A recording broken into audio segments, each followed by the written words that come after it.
Well, I can speak to about the 5 deliveries I've seen of the entire Test match. I can't Leave believe him open. you've just asked me, do I think he's the right choice after he scored 100 in the first innings? All I'm saying is that Keaton Jennings would have made a double century. Who have we actually got to fill these spots in the squad right now? Hello and welcome back to the TCM YouTube channel, where today we are back for another one of our discussions about everything going on in the cricketing world this week. And joining me to do so are the same three people as last time. It's journalist Rob Rush, journalist Harrison Burridge, and journalist Alex Duffell. I don't know why I've called you all journalists. You might not like that, but here we go. How are we, boys? I'm good, thanks. How are you? Good. That's fantastic. This is all staying in, by the way. We're back to the point now. This is that awkward interaction is staying in. That awkward silence is staying in. I'm just gonna go. I might even re-record an intro at the end.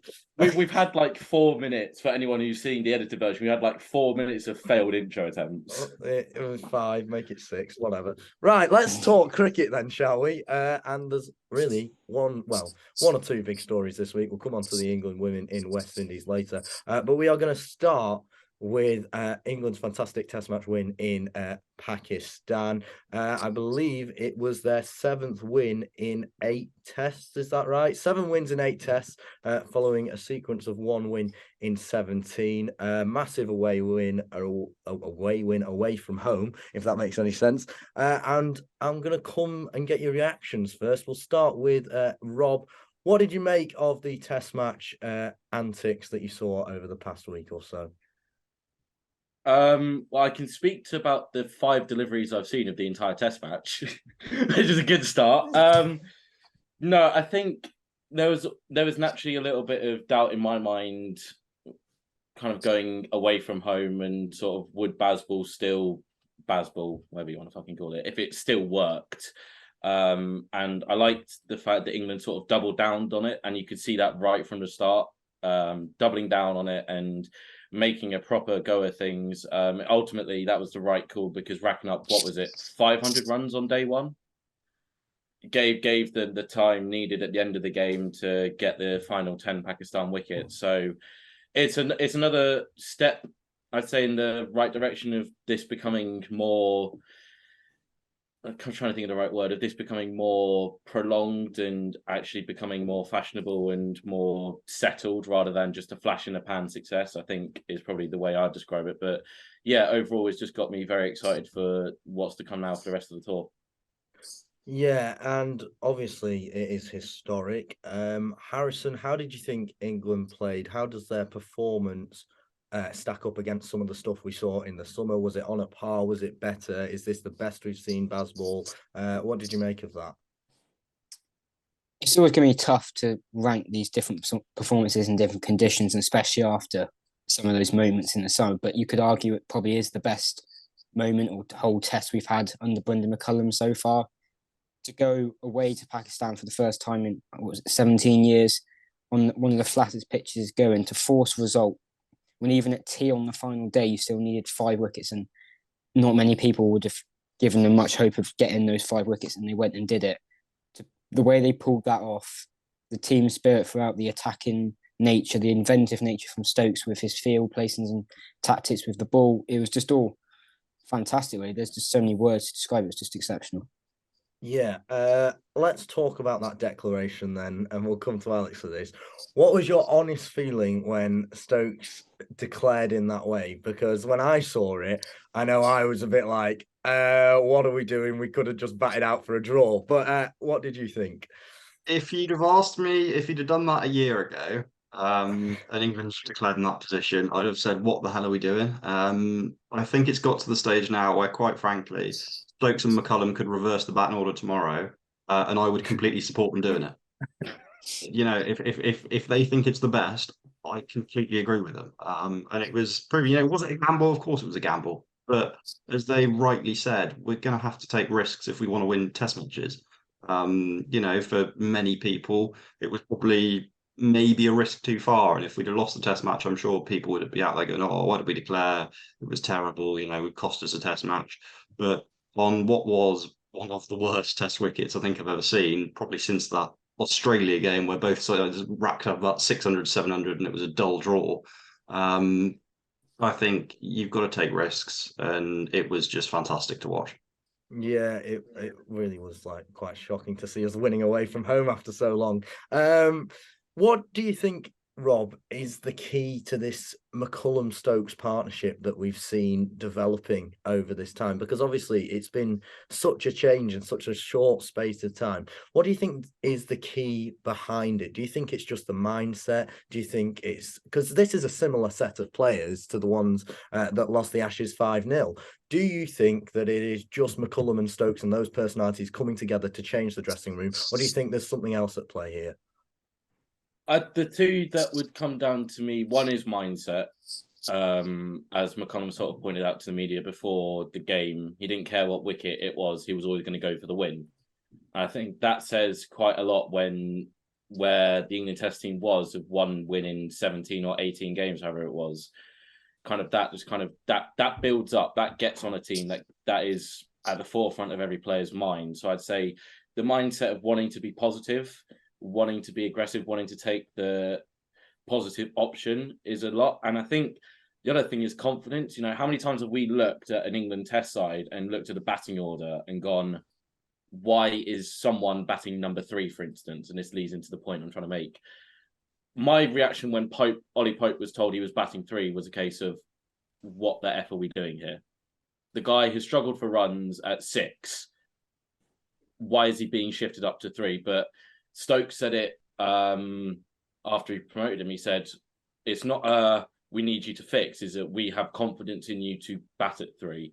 I think Stokes and McCullum giving every player that comes into that setup now that confidence to perform. You see it, Matthew Potts, 4 wickets on debut at Lords. He walked in there after the first real good half dozen county championship games he has, walked in and makes Test cricket look second nature to him. Ollie Pope, since coming back, has been really good. Harry Brook, after his exploits in the Test, sort of now looked like he looked ridiculously good. Johnny Bairstow being trusted to bat at 5 when he's fit, and show 2016 Johnny Bairstow more regularly. Ben Folkes being given the opportunity to go, you're not going to be dropped. You've got you've just go and do your thing, So I think the main thing for me probably would be the confidence, the fact that Stokes and McCullum go to every single one of those players and build them up, instead of where we were. It was kind of a case of, well, there's not a lot of confidence anyway because you haven't got good results under your belt, and then the media is tearing you down everywhere you look. So yeah, for me the main thing is confidence. I think you raise a very interesting point, and it segues us quite nicely on to talking about the batting that we saw this Test match. And one subject of contention that we've seen throughout not just this tour, but throughout the past year and a half has been Zach Crawley and his batting. Harrison, what do you think about Zach Crawley now in this England Test side? Do you think he has proved his worth through these Test matches and through the summer he had, or has he still got work to do to cement his place? I mean, obviously we can sit here talking about it, and I don't think Brendan McCullum's going to drop Zach Crawley anytime soon. But do you think he is the best person to be opening for England at this time? Right now in Pakistan, definitely. That innings we saw in the first innings on the first day is exactly why Brendan McCullum and Ben Stokes have backed him till they're to the hilt in the media. It's going to, because they know he can play that sort of innings that can change a game in that way, and it kick-started England's victory push in a way. It gave them that extra time they needed, and gave the confidence to the other batters. In terms of the longer vision, towards the back end of the England summer, he showed signs of starting to show how to actually bat in English conditions as an opener, and as Rob mentioned, that confidence and belief in the England setup kind of shone through a bit. But there's always going to be more work for anyone to do, and especially for Crawley, who after has had a couple of dry English summers really, apart from those last couple of knocks this year. So right now he definitely is. Future will tell whether he is the full long-term solution. Fantastic. Now, obviously, the other opener we had this Test was Ben Duckett, which is somewhat of a surprise for a Lancastrian like me who wanted Keaton Jennings in. Alex, do you think that was the right choice for this test match. Jennings has been in fantastic form, and be careful what you say because I have control of the Zoom. Do you think Ben Duckett was the right choice for this? I can't believe Sim Open? you've just asked me, do I think he's the right choice after he scored 100 in the first innings? Well, Like asking, was James Anderson and Ollie yeah, Robertson the right bowler but at the to end go of the with? day, Keaton Jennings is on the bench. He's on the bench. He's carrying Yeah, drinks. rightly so. What do you mean, rightly Look, so? I think everyone was a bit surprised. I think that Jennings was, the squad selection of Jennings, his record in the subcontinent. I think everyone went in assuming that Jennings would probably play in his first test. I certainly was a bit surprised when the reports came out on Duckett would be playing and he'd be opening. But to be fair to him, he looked pretty comfortable. Let's gloss over his second innings performance. But if we look at that first innings, he looked like an international player again. And he has had that time away from the international stage. Obviously, he had a bit of a spell about 5 years ago, whatever it was in the side. But he's always been there or thereabouts. He scores runs at knots. He's clearly a quality player. And he didn't look phased by it at all. And he is another player who will just fit the mould of this fearless England side perfectly. Whether he can do it moving forward in different conditions is another matter. But to be honest, at the moment, I think we'll just enjoy what we've just had. All I'm saying is that Keaton Jennings would have made a double century. Let's turn to another player who has been quite good and impressed a lot. Harry Brook, young talent from Yorkshire. When Johnny Bairstow isn't injured, where does he fit into this side? And how have you been impressed by his performance so far? Harrison, I'll come to you for this one. I think the fact we're having to have discussions about we've got too many batters for the spots required is a fantastic sign of the side we've got right now compared to where we were a year ago, where it's like, who have we actually got to fill these spots in the squad right now? But we're looking at when Bairstow's back, you've got Brook, Bairstow, Folkes, Pope, Crawley, Root, and Duckett, who could be the opener as well. You've got trying to squeeze, obviously Stokes himself as well, so you've got to squeeze them into 7 spots, really. The one you see the name touted around would be Folkes to come out for Brook, but that isn't just so simple because Bairstow's excelled without the gloves and Folkes himself hasn't done himself any harm. But the way Brook's come in, and again, conditions have helped him again this test, but he's played with such freedom, confidence and belief, and he's just looked like he's been playing on the stage for so many years. Some of those shots he played, the 2 overs where he's taken it for 24 and was it 27, I think the one up set on the second day, that's just fantastic cricket. And the way he says, he wasn't even trying to hit every ball for the boundary. He just sees the ball where it is and then hits it. It's just fantastic to have an asset like that in your side. And Rob, how much do you think having this young talent and young talent around this England test side? I mean, you see Ray and Ahmed's out on tour with them now. How much do you think that's going to be in the future a good thing to have, developing players out on tour, being with a side, young players coming into the side when they're needed, a bit of a change up?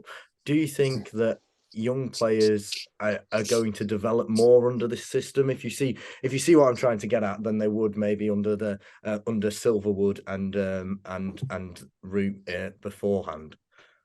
I think it's huge because you ultimately have to, as much as you can live in the moment and enjoy the moment, and everyone should be at the minute, you do have to do some future planning. And it's well documented that Ben Stokes's knee is not in the best condition.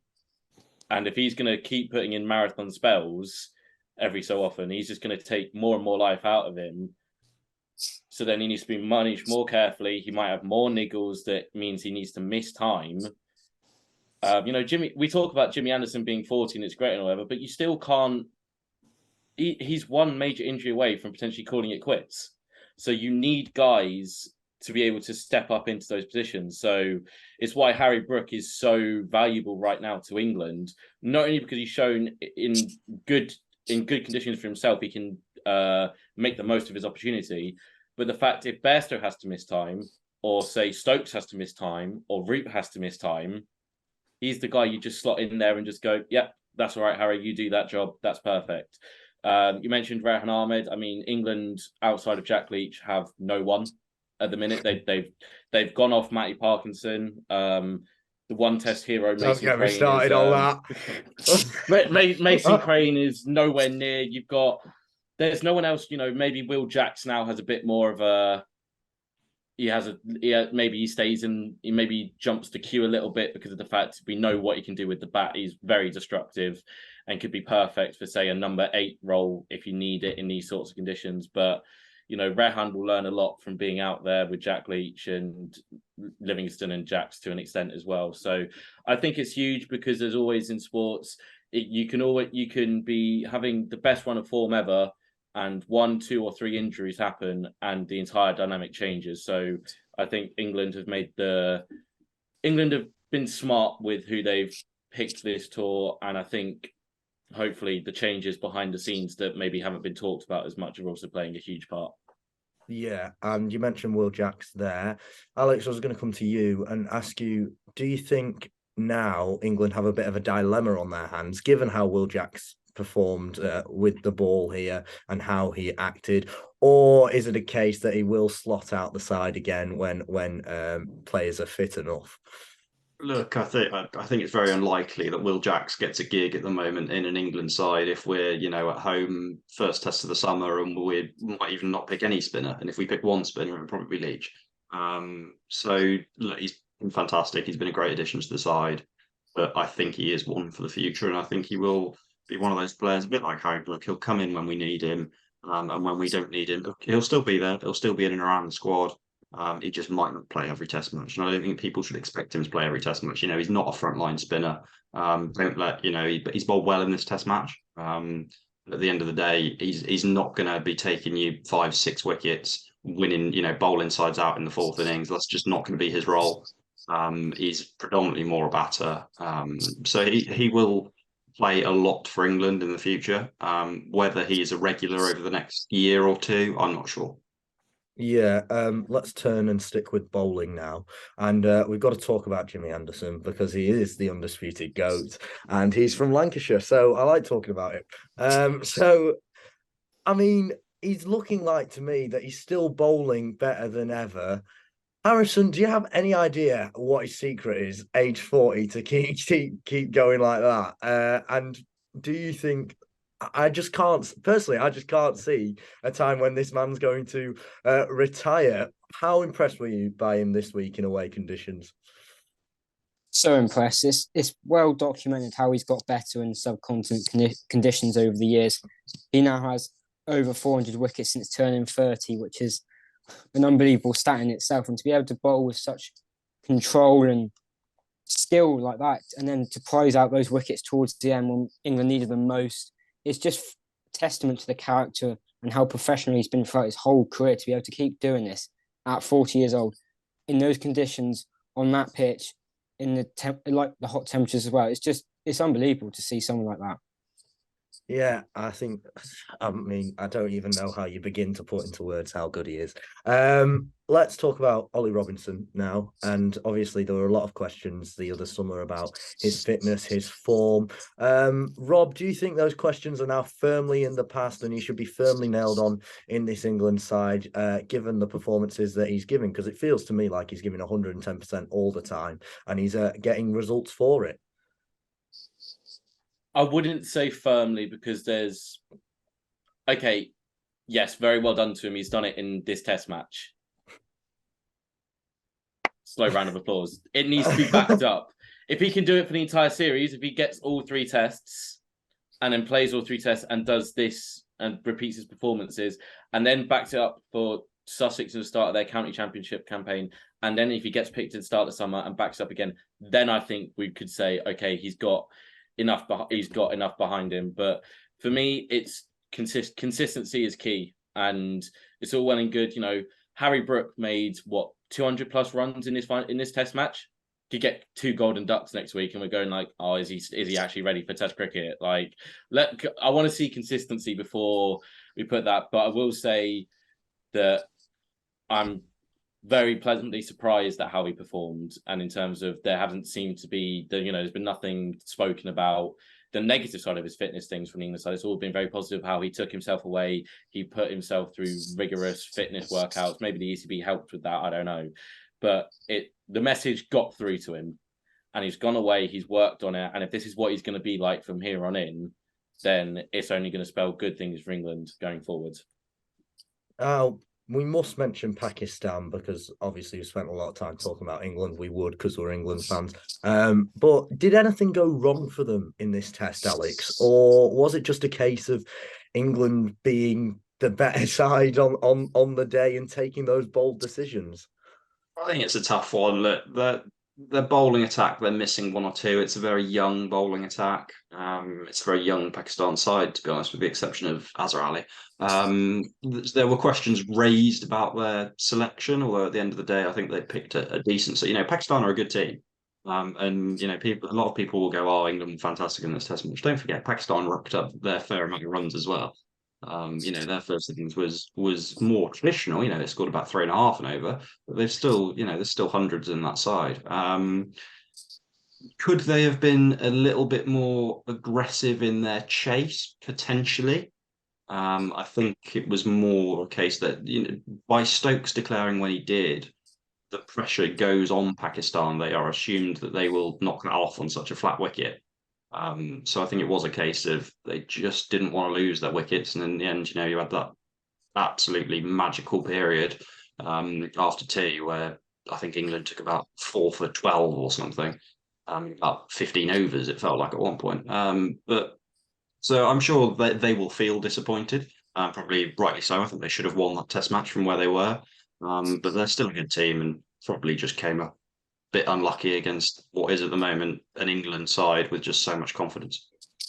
And just before we move on to other topics, I think if England had lost this test match, or if it was a draw, there would have been a lot of discussion about the pitch and how flat it was and the conditions that England were asked to play on. I wonder, Harrison, do you think, I personally think that is not a good pitch for Test match cricket, and if it wasn't for Ben Stokes, we wouldn't have had such an exciting Test match. Do you think that the pitches we have seen in Pakistan so far off this series are acceptable for Test match standards? And do you think it helps or hinders the games to have such flat pitches on a tour between two big teams? Alex referenced it earlier, the Australia-Pakistan series, how it was the same as this, and there was no creativity from either captain there, so you did just end up getting some ball draws in that 3 matches. Whereas this time we've got, as you mentioned, Stokes to thank for getting anything on that pitch. Give it like 10 a.m. UK time Saturday, everyone was thinking, okay, we've got another couple of days of just bat versus ball Test cricket. We'll see what happens, but no one's going to win. But then England take those quick couple of wickets, it changes a bit, then they have that crazy 30 overs with the bat on day 4, and then that whatever happened on day 5. So we can't be seeing these pitches consistently in Test cricket because you want that even contest between bat and ball. And whilst that is a hard thing, especially for Pakistan ground creators who haven't had Test cricket for so long to create, you still want to be able to have that in some way. And there wasn't really, until England got that ball reverse swinging on day 5, there was never really that even contest. You always felt the batters, especially with England with their positive tempo, would come out on top. So going forward, you don't want to see more of these. We may get a couple more in this series, but time will tell. Yeah, let's turn away from the Test match now and talk about England's women, because they are in a series against the West Indies right now, a one-day and then a T20 series, if I'm not mistaken. I'm going to start by having a bit of a rant, and not like me, I know, but I've seen a lot about the stream on Twitter and elsewhere, and I think it's an absolute disgrace, quite frankly, that we are in 2022 when women's cricket is growing across the world. And that stream, I've seen club cricket streams that are better than that stream that was given out when they were playing. And there's been talk about lack of promotion, whose fault it is for this to turn out. But I just think it's not good enough at the end of the day. I don't care. I think it's equal responsibility. I think the ECB should be, if they're seeing it not being promoted like that, they should be speaking to the boards and giving them money if they need money to promote it. But I just think it's not on at all. Alex, what do you think about this? And am I overreacting, or is this a major issue? Because for me, it doesn't feel right. You'd never get an international men's game with that level of coverage. So why on earth do the women have to have it? Yeah, for once, I'm actually going to agree with you on this. Look, it's a complete and utter mess. West Indies cricket board off the pitch having enough issues as it is. That was seen in the issues they've got with their men's side at the moment.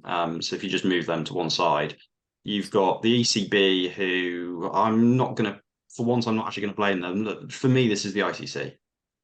This entire series has been a bit of a mess. The schedule for it wasn't announced until about like 2-3 weeks ago. It felt like, that stream was, that was horrific. There's no other word to say that. That was just horrific. You have got two of the best women's sides on the planet, and this is the best that can be done. I mean, the ICC have to step in. ECB probably should have pressed a bit more. They could get their own people over there, worst case scenario, and do it themselves. I appreciate a lot of the blame will be placed at West Indies cricket, it is their series, but at the same time, they do not have the funds for this. And I think in this case, the ICC have to step in, but it's not good enough, and more needs to be done. Yeah, I totally agree, and I think we're all pretty unanimous in that.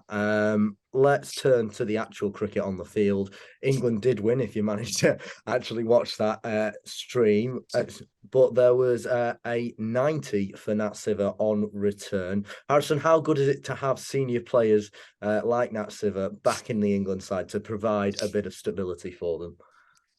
It's fantastic. Whilst it was so good over the summer to see all these new players debuting and whatnot, you did just feel those experienced heads were missing a bit, especially in key moments in games. To have Nat Siver back and then in her first innings back in the England side to underpin that innings, make 90, and eventually that was enough for them to win the game. It's fantastic. Same with Heather Knight as well. That long injury layoff, having her back as captain solves a lot of issues, because that captain's like armband, if you want to use the football term there, was just passed around so many people throughout the summer. It looked just so lost, who was really a leader, but having her back solves that issue and can help them build towards that T20 World Cup early next year now. Yeah, and we've not got much time left. I don't know whether we'll sort that. It's the joys of not having Zoom Premium. But obviously, Alice Capsey, unfortunately, out with a shoulder injury. She was one of the young and upcoming talents that we saw from this England side. I wonder, Alex, how devastating do you think this is going to be for such a young player like her, and how much of an impact will it have on the team? Probably quite a big one, I imagine. Look, Alice Capsey's been a really star player for England in terms of the youngsters coming through. And we'll just gloss over that and pretend it didn't happen. It is big. I'm sure she can overcome it. I think England could probably overcome it, but for the moment, it's going to be a big blow for the near future. Yeah, and just looking ahead to this series, just finally, what do you think we can expect if we can watch the stream? And do you think it is important for England? Because it looks like they are going to just absolutely batter the West Indies 3-0. Rob, what do you think we can expect from this series going forward? And any final predictions at all for it? I predict an England series win. Shock. But I think the main thing from this tour has to be you got to look at players' performances as always, and how the returning players are fitted back into the squad, and how you kind of get the right balance between experience and youth. If you can get that balance right, then the women's side can become even more fearful for future series. So I think that's the main thing for me. Well, thank you very much for this, boys, and I would have loved to have talked more, but it was an absolute shambles, let's be real, but what else do we come to expect? Thank you very much for joining us, and we'll see you next time.